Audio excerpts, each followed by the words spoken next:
So the clip of you talking with the broads from the broadcast at if this comes back to bite me by saying the broads from the broadcast, AC, I'm so sorry, That's but what they're leaning into. That's what they exactly. want. They want this. I look forward to the count the strike on YouTube for this. But they mentioned something about, and you had the conversation in terms of like the lack of research in terms of fitness and like some of the missteps that happen with female athletes and going. And I remember thinking about this because it literally jogged my memory of I was listening to a program it was American station on American football, and the notion was just like they said something, and it's something that stuck with me, which was okay. If you look at an athlete, soft tissue injuries are usually corroborated with bad diet, right? If someone's having recurring soft tissue injuries, that you can usually trace that back to a bad diet. So in my mind, since that point on, I'm like, if someone's having recurring injuries all the time, my first thought process is probably fix the digestion, fix the diet, and then you probably can start to get away from that. Now, as I've grown up, I've realized that is probably a wrong thought process because autonomy people are different, but also the diet that people have are different. And it made me think about the same in terms of some of the misconceptions we have in terms of athletes. We tend to put athletes under the one category, which is just you're an athlete. We don't take into account physiology. We don't take into account gender and what things. Based off of that, I listened to the whole pod with Broads. By the way, lovely talk, lovely chat. I loved it. Their chaos is lovely always.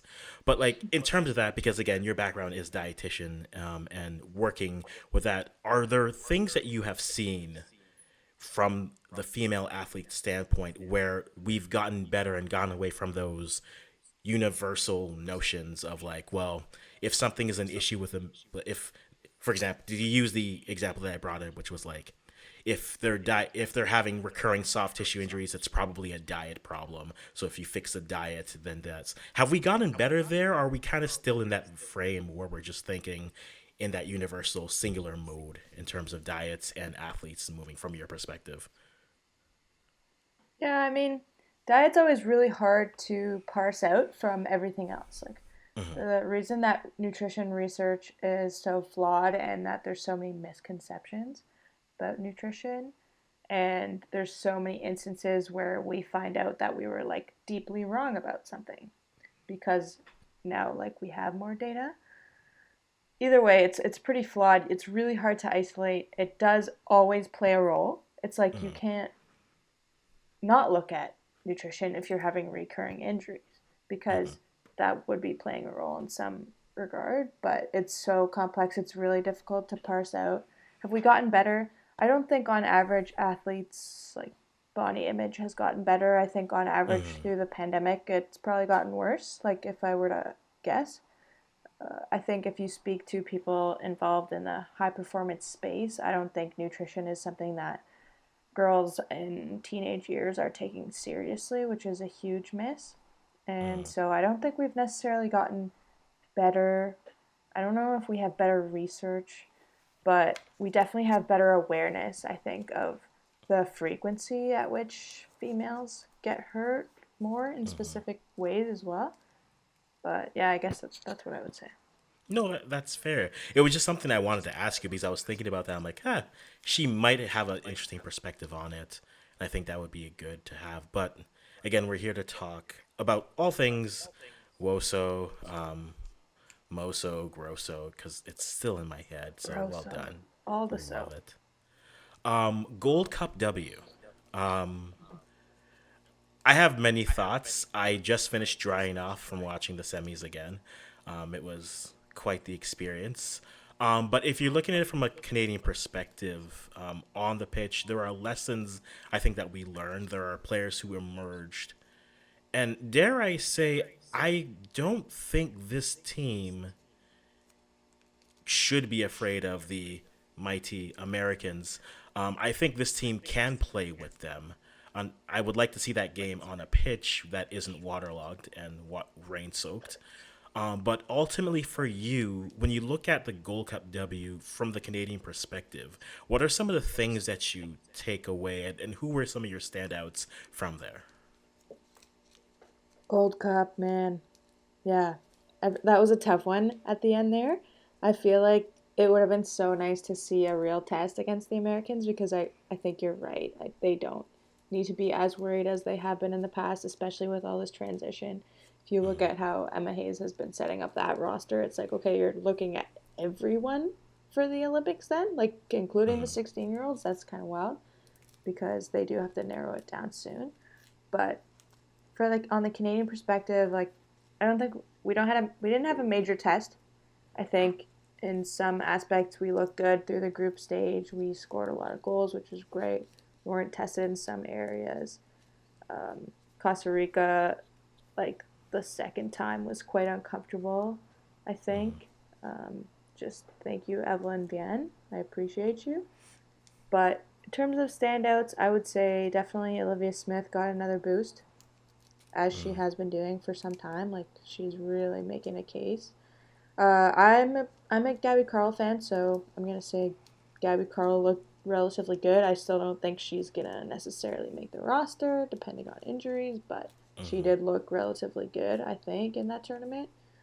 And then obviously Kaylin, always Kaylin, like she's just is so the quality's so high, and what a gift to have.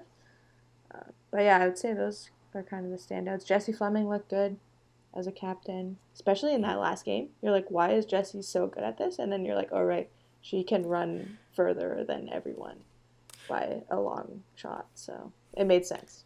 It What did. about you? To me, Gabby Carl made me, and I told you the tweet I was going to send out, but then I didn't send out the tweet, and now I wish I kind of had sent out the tweet for chaos purposes. I would have been ratioed for days, but still, Gabby did such an amazing job. I mean, from the wing back role, it's so fascinating that this team finally now it feels like there's depth options and they're so deep that whatever Bev decides to do at the Olympics, I won't really be upset because if someone gets hurt, you know there are players in the wings waiting, though you're not hoping for injuries. But I think Jessie was calm and just steady during the entire tournament. So to her, she always gets the props from me. I loved what I saw from Chloe Lacasse. Chloe Lacasse is just a player that we've been on that train for a while, and I'm happy to see what she's able to do with the national team. Pretty excited for that. And then outside of that, I think it was good to see. Leon? Yeah, Leon. I know Leon always plays well for Canada. She has a great goal scoring record for Canada, but to be able to see consistently and see her just step into that role where even when you had the likes of Sinclair on the final legs of her international duty, she wasn't afraid of those moments to strike the ball. And I think between her, Smith, and some of the others, you can tell when players are put into positions where they need to step up, they're able to do that. And I love that from Leon. I love that from Lacasse. Vienne, though she was getting not as many minutes as maybe I would have liked to see her get, she still made the most of her time there. Jordan looked good, Classic continued story to, though. yeah. And I think we've had this conversation. I always wonder in terms of the breakdown, when do you give those players opportunities? I'm always one to say is give them a half and see what happens. I don't want to go the full Ellie Do route where you just give them a half and then we don't see them for a year, but just give them a half and then see what they can do with those opportunities and then play there. So for me, I mean, Jessie was steady. Gabby Carl's going to make the wingback discussion very interesting.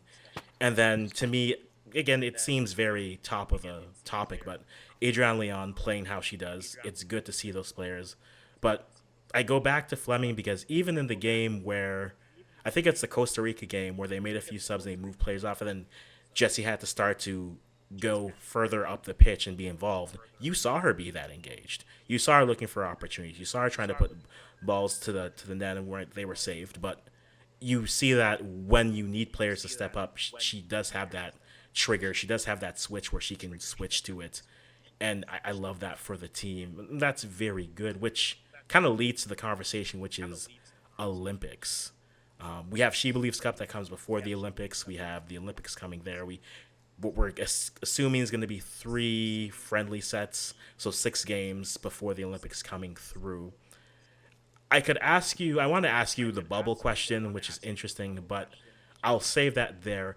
But I want to go from a more fascinating left field question, which is, do you foresee any player not in the top, shall we say, 30, really pushing to make this roster?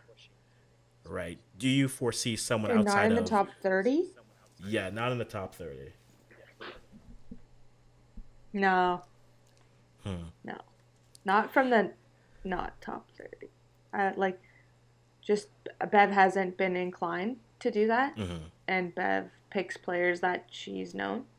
I think we Yes. see that from the players that she selects at the youth level. Even going back to Evelyn Vienne, like, I think for Vienne to get a actual shot at playing like a slew of actual starts and like gets a shot against top opposition, against all types of opposition, is probably for her to go to a top 5 club in the world and then continue to do what she's doing, because Mm-hmm. Bev knows Jordan better, I think. And Jordan does do well. Like, I don't have anything against Jordan. Love Mm-hmm. Jordan.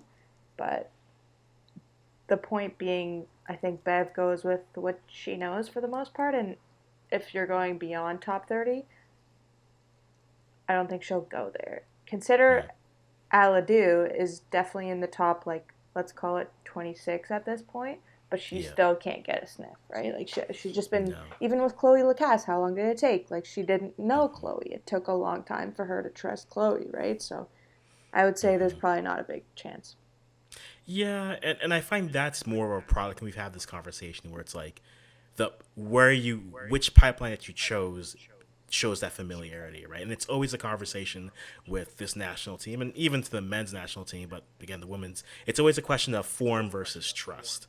Because on form, like you said, like Alidu's top 30, no doubt, but based off of trust, the only time we've seen her is the one half at the Arnold Clark Cup, and then after that it was got into camps, and then she always, it almost felt like she was the last player of the, like the 23, where it was let me experiment with this, and then sometimes she didn't get called up, and then Geneva Hernandez Gray would get called, and Amanda Allen would get called, Ella Ati, and so other players, Emma Reagan gets called, Chukwu. it Yeah. Chuku as well. So I would love to see that. I mean, in an ideal world, it's the conversation of, yeah, I would love for friendlies to come up and play. That would be great. But ultimately, if the coach is going to side with what she's more familiar with, it does pour a lot of water on people's hopes and people's thoughts, where they'd say, well, maybe this player can get shots. Like, well, maybe, but at the end of the day, if Janine Becky is healthy and playing well, there's not a conversation where she's not on the final 18 for the Olympics, because Yeah, the that was versatility funny. That alone. narrative was funny. Yeah. People being I like, "Oh, is she back in the 18?" You're like, "What are you talking about?" Like, what do you mean? She's like in the top 5, 6. Like, She is. And but the thing at least we did see between the friendlies and then Gold Cup W is that you see the depth of, you don't have quite the versatile player that Janine is. There's no doubt. No one can play all nine out of 11 positions on the pitch like she can. I haven't wait, seen her which at two center are you back. saying she can't play? Center back? I Okay. center back, and I saw her play goalie. Okay, just because I saw her play goalie, I don't. I'm just gonna say I saw it happen. There was no save. That's the tweet. That's it, Ginny. If you make a save, you can play 10 out of the 11. But you saw the emergence of a Sydney Collins. You saw the emergence of a Jade Rose, who they don't give you the full on right side of the pitch flexibility, but at least you know, hey, defenders to wingbacks, they can at least provide that cover. So you don't need to necessarily rely on her to say, okay, we're going to need you at wingback here. We're going to need you at 10 here. We're going to need you as an 8 here. You don't need that flexibility, though it's great to have. But with the young players emerging, whenever those moments come, right? You could see Janine's going to be on the side, but you can honestly look at the Olympic 18 and have a conversation and say, Desiree Scott, does she have a spot on this side, even though you only would have then really one true CDM role? because you've seen what Quinn has been able to play and how they've played well, and that's been great. Mm-hmm. But then you see the emergence of a Wujo. You see Grosso, whose minutes have dropped a bit. It's fascinating for that. Do you have any position battles that you're watching closely from the She Believes Cup all the way to the Paris Olympics that you're thinking that's where the toughest decisions for Bev are going to be? Definitely wing back, definitely forward. A little bit of midfield with Scott for sure. The move to the double pivot with two central players only really hurt Scott's chances because I think she would get exposed in a double pivot. Like you need people who are going to cover a lot of space, and so that won't be to her strength. And so, given that we've played that formation many times now, that definitely works against her. In the other positions, as you mentioned earlier, Gabby Carl made it hard. Sydney Collins' injury made it hard. Jade Reviere's injury makes it hard. Like, come on, Jade. Man, so unlucky. She just keeps getting hurt. But if she's at 100%, she'll obviously come along. But is she going to be at 100%? Like, we haven't been certain of that for some time now. Sydney Collins, let's hope that, like, young, youthful body heals quickly because I want to see Collins on this roster, honestly. If I were picking the team, I would pick Collins if everyone were healthy at least, because just of the ability to get up and down for 90 minutes and intelligence. I find her an intelligent player. And then I think forward genuinely is the hardest because the Deanne Rose question. Deanne, like what's happening? It hasn't been good. Not that many starts for Leicester, not that many goal contributions, assists, goals, not that good for Canada recently. She does, of course, always have her strengths, especially in the defensive part of the game. Then you factor in Prince as well. With her injury, she might not be back for the She Believes. So forward is really fascinating, especially with players like Larissi, and I would argue Aladu also pushing, right? And Smith always just omnipresent, but in my opinion, I take her. Yeah, I think my way too early hot take would be I don't think Jade Riviere or Deanna Rose make the final 18. That's not that hot. It's I well, but think yeah, I know. Okay, it's hot, but it's like actually kind of realistic. yeah, it's hot, but it's not really. The hot would be It's me hot saying but Janine Becky realistic. doesn't have a spot on the 18, and that's just asking to be No, that's torched by dumb. everyone. That's me asking to be torched. Yeah. Really, I don't need these ratios. Did you But want to get no, canceled? Oh, done. can I go out? I mean, if I'm gonna get canceled for that take, I'll go out like a champion. Then I will do that. That's the least way to go. No, but Because I you're like, at think least people care. have everyone in the WOSO Canadian community be like, this guy, who is this guy? Who is this man with his one patch missing in his forehead? This guy. Everything would be under scrutiny, but I like Riviera. Like the Riviera thing for me is interesting because if I think Riviera is going to be fascinating because I think if she's at 70%, Bev is taking her. But the Yeah, I question agree. is, if would you Will she rather be have a at 70? 70% Jade Riviere or would you rather take 100% Gabby Carl or Sydney Collins? And I think that's where because she I doesn't think have the she still takes flexibility, Jade, honestly. I think she takes I Jade in that scenario. I think she does. And Yeah. as much as that is probably Bev's call, we have enough depth now that we can It's look at that and say probably, it's definitely. probably. Let me pretend to live in this world where What do maybe, you just mean? maybe, she won't do that. It might be my call. Let's see. My call, I mean, based off how they look, I think Gabby had a great showing in that tournament and is now because I think if Sydney had played, I think Sydney maybe pens her way to the final 18. If Sydney had played the Gold Yeah, CupW. I But agree. she Yeah. yeah, but she didn't and now there's another fighter entering the fray, which is interesting and fascinating. For She Believes Cup, other than winning a trophy, which we need more trophies in our lives, AC, we really do. Yeah, I'm tired of I would finishing say that. second. Yo, I won my recreational hockey league last night and there was no trophy. So, yeah. I What want is this? trophies. I need more I trophies. I didn't get my trophy. Unbelievable. I am tired. I want trophies. Like I fought too hard for this. I had a whole thing. It was like we just need one trophy out of any of the teams. They got none last year. I want something to be proud of. But when you're looking at She Believes Cup, I know the roster is supposed to drop this week, tomorrow, or depending on when everyone is watching or listening to this. It dropped this week, and we will have many thoughts on it. Other than winning it and the inevitable game against Brazil, because it's just going to happen. What are you looking forward to? What are your hopes to come out of this in terms of roster separation or just systems of play, things of that nature? Honestly, like I am so tired of playing Brazil. I wish we had drawn Japan so badly. That would have been a test. That would have been a test. Like the fact that we're playing Brazil again is so annoying. But for the roster, I think it's going to be largely the same as the Gold Cup roster. I think that's about, the 24, 20. I don't know if Yeah, there's going to be 24. restrictions to the She Believes. Is it 20? I How think many is it 23, on She 24 Believes? is roughly what's going to be. Yeah. Yeah, so I think that's about who she's selecting from now.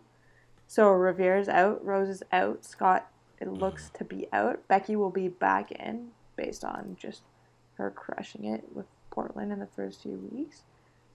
And so I think it'll be largely the same. I'm hoping for Aladu, just another Champions League goal, like 9 goals in the Champions League. That's nuts. So I'm hoping that she gets in, gets another shot, but I think it'll be largely the same for the most part. And that's the thing. I think I would love, as much as I would want to win this, a part of me also wants to think and say, look, give me a lineup. Let's see how these players react against top competition. Like, let me see how an Alidu plays against a Brazil. Let me see how Becky looks for a 45 and then get her off so you can save her for the next game. Like, I really want to see that because, again, the one frustrating thing as a fan is that you can only evaluate based off of the games. Coaches see Yeah. training, coaches see everything else. So, Is there from a the fan bronze medal perspective, game? let me take a look because I had this open here. She Yeah. believes. Because I would love to play the bronze medal. Because if you're only playing Brazil, it's like, but honestly, I feel confident against Brazil. If you watch Brazil at the Gold Cup, they played well. Like they made it to the final. They were expected to in a way. Like it's a top team entering that tournament. Yeah. But a lot of the players, I was like, interesting. Like who is that? Also, I think pound for pound, actually, our quality is higher, which is like really fun to say. Like Yeah. our quality is higher than Brazil. I think we're pound for pound, and I think we can play with them. It's not a game where we're bunkering or anything from that nature. So I think, yeah, there is a third place game. There's the semis, and then it's a 2 game window. So Okay. losers play each other, and then the winners play for the final because we can't just play 3 games in the group and have the group winner I hope win. Japan beats the U.S. and then we beat Brazil and we play Japan in the final. That would be my ideal outcome. That would be my ideal outcome is play Japan in any game. I would prefer it to Yeah, be in the finals, yeah. but Play. I if you really want to play against Japan. because I'd love to see last year She Believes was a different mindset overall. This year's She Believes they're a lot more they're in a better place, I would say. And I think football wise they I'm fascinated to see the changes from the year back 4 versus back 3. I want to see how a Jade Rose now plays. She's had a year to look at it now. Let's see how she plays with it here. So I want to see how that looks like. Ideally, that's what I want to see: Japan and Brazil. I don't Friendly even worry hopes. about Jade Rose. I'm like, yeah, I Jade Rose is on. Like, we got this. Like, we're good. Jade Rose's portfolio of I've run down these forwards is better than some people's Yeah, art like portfolios. Like this girl. most. Yeah, like crazy. It's like, oh, you're one of the best players in the world. No problem. I go to Harvard. These are these Harvard angles I'm treating you here with. Yes, what? Sam Kerr, we'll cut you off here. Trinity Who? Rodman, angles. Exactly. Yeah. This girl, Yeah. like, sky's the limit for this girl. I'm looking forward It's to see all what it is. Pythagoras and angles and all that stuff. It's the way that I picture her playing is she's playing like BBC Sherlock, where he's doing the math in his head. Is like, okay, angle here, here, here. So if I take the 32 here, I cut her off on this angle, we're good. And it's like, Yeah, and it how are works. you? And then I think the best part is after it, she just walks back. She's like, "Yeah, I just did that. So This cool. is this is a Tuesday for me." And I'm like, Yeah. What "Woman, else do you you got? see what you're doing?" No. If someone could sign her in a league, wherever she goes, she's gonna play big minutes, and I'm looking forward She to it. literally can go to any team in the world. Any. They would all be lucky. They would be. Where would you want to see her? Would you want her to see? Would you want to see her Barcelona. NWC? Oh, Right away. Come on. I mean, I guess you're not defending that much, but just to be around, you're training against the best players in the world every day. You're yes. playing against Bonmati, Puteas, Guiaro, all of them. Like that would be amazing for her. No, that would be great. I put her there or put her in Madrid to play at Real. Either or, get her. I think No, get her in she's too good for Spain. Madrid. Probably, but get Yeah, this girl in yeah, Spain. yeah. Agreed. Man, that is fun. That's before we get to friendlies. NWCL question.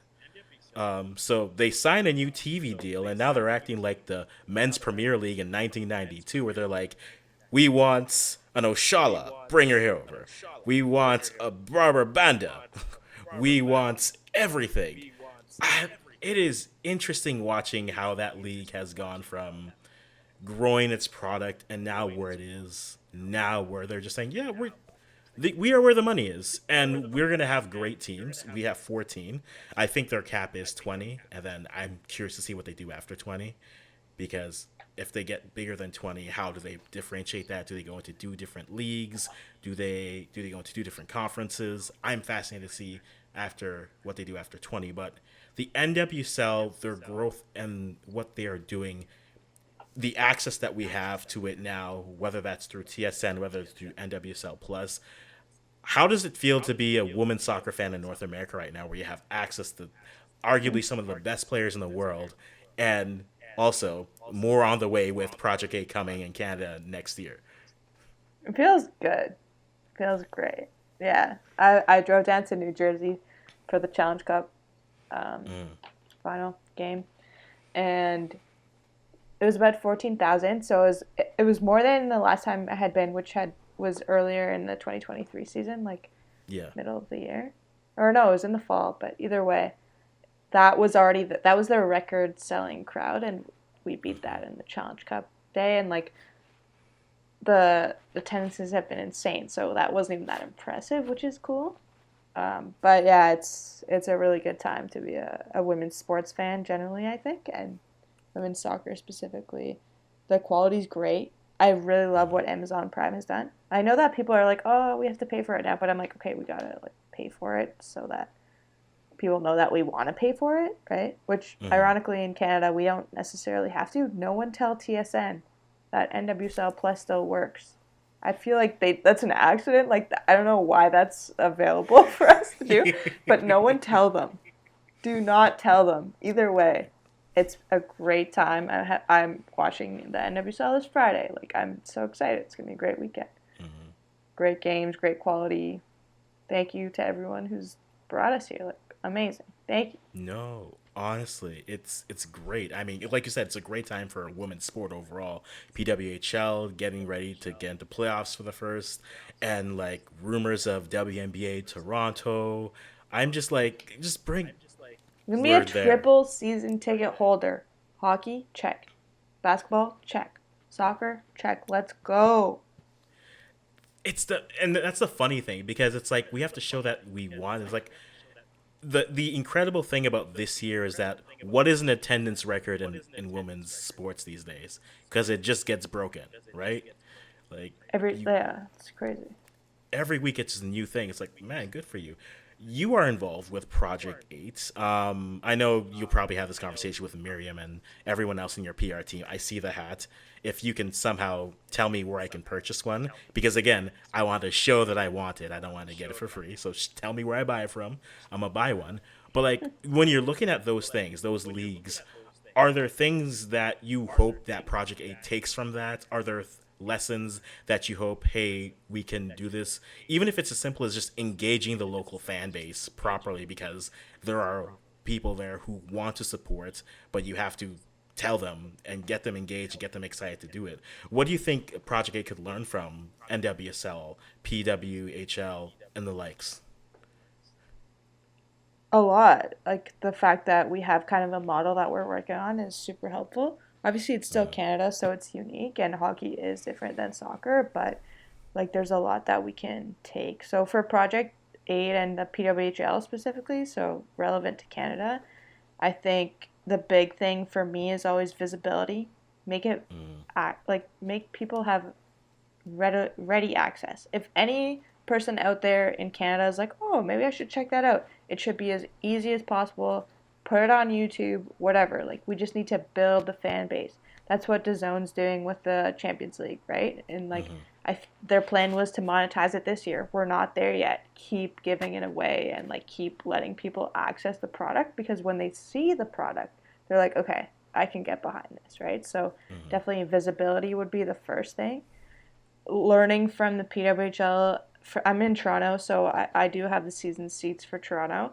The biggest lesson for me is that like don't underestimate the demand, because I think they underestimated the demand. Like they could have gone way bigger with the arena. They went the smallest one in the league, and I feel like it was good in some way because the demand is so crazy high. Like I'm very popular now because I have these tickets, but I think like don't underestimate it for sure. In terms of things that we can't adapt from the PWHL, it's definitely the access to the like player talent, like Yeah. just the talent level. Like we will not have world class, the best in the world players in Project 8. That's not realistic. But we will have plenty of Canadian professionals that are like so ready to come home and play at home, because there's about 160 of them. They're trying to recruit at least 100, like at least 80 to 100 back home to come play in this league, and I think they'll be successful. And so, but the talent level will be different. And then Yeah. learning from the NWSL, like that's a tough one because they've actually grown so fast that actually Yeah. seems a little unrealistic at this point. Like we're not gonna reach that for the first 10 years. Like if they're in year 13, that makes sense though, right? So Yeah. if we go back, I think we can aim for at least like 3,500, 4,000 per like home stadium like attendance. I think we can aim for that. We're not gonna hit the 10,000s or anything like that. Probably Yeah, even but based get on the it there, venues. yeah. Yeah, and so other things they can learn from the NWSL, I think they do access relatively well as well. Just that the investment is so important. We saw the Yes. explosion because there was investment. Like, and I think Diana knows that. She was part of the NWSL PA, and so she's going to know better than anyone what that growth trajectory was like and what changed when people were like, oh, you know what? We need to actually treat this like a business, invest properly. So I think that's Yes. already a lesson that they're going to be drawing. No, definitely. That is true and good notes. I like the access in terms of the CBC. My thing has always been get one of these leagues. I think that's where the CPL had an idea, but then it fell. Create an event night, even if it's just Friday night footy. Right, this is my thing that I want to create.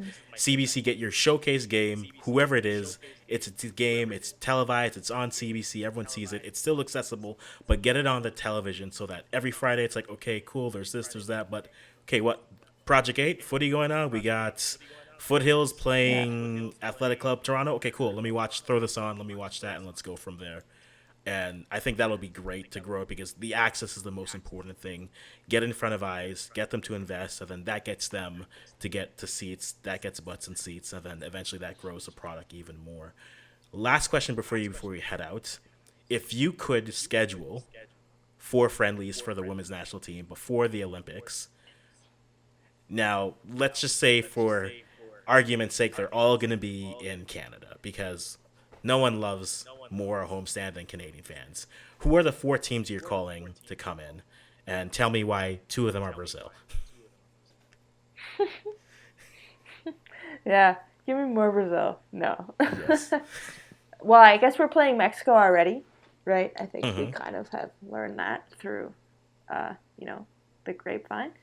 So I Yes. think we do have Mexico. But if I were to choose, I mean, I would definitely, we need a European nation in there. Like, I would even do a Portugal or, um, yeah, I would do like a Yes. Norway, Portugal, that kind of thing. I don't know the whole situation with Nations League and stuff, but they should be done, Yes. right? They should have windows as well. Unless Nations Yeah. League for the next one is starting up, which like It relax shouldn't Nations be, League.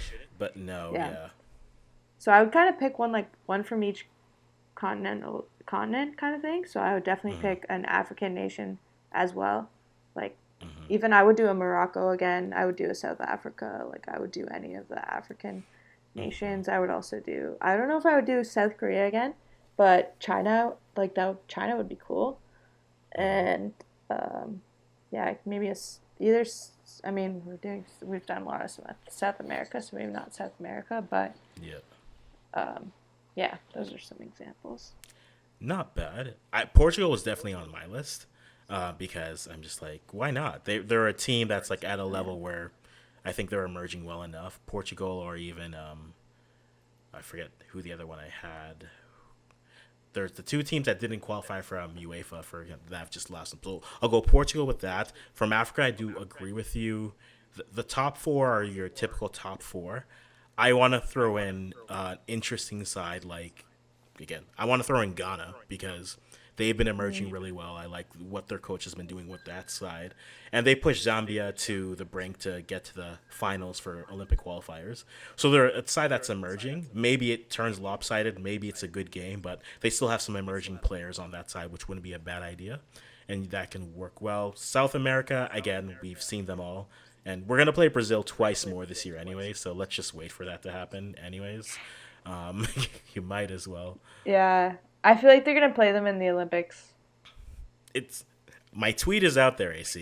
It says, and Canada will play Brazil in the blank round at the Olympics. It's going to be the quarters or the semis, and I'm ready for it I feel like it'll be the emotionally. quarters. Like, yeah, who knows? That group is interesting. I think that group, they can easily finish first or third, and I wouldn't bat an eye for Brazil there. So if Right. Canada is It makes somehow able sense to either top that way. group, yep, they'd be able to look well. So That's yeah, got to be the those would goal, be. right? Like we have to top the group. It's just beating France and France. I mean, it's been done. No problem. Yeah, I don't simple like work. Hervé Renard that much. Well, he is a Bond villain, and I do appreciate him. I have a, I have an inkling, and that's all I'm going to say. No one has given me any information, but I have a thought that Herv. Next Canada men's coach. I've thought about it. He Mm. crosses a lot of check marks in terms of a I kind of decent like it. coach, bilingual, If you're not and gonna get Mourinho, get Hervé Renard. right. We might as well have that. Hmm. It's either that or Thomas Christensen, and I don't know if we're taking him for Panama, It's a good one but too. yeah, that is where we will leave it here. AC, thank you so much, guys. If you have not gone to W Soccer, sign up for that newsletters. There it is.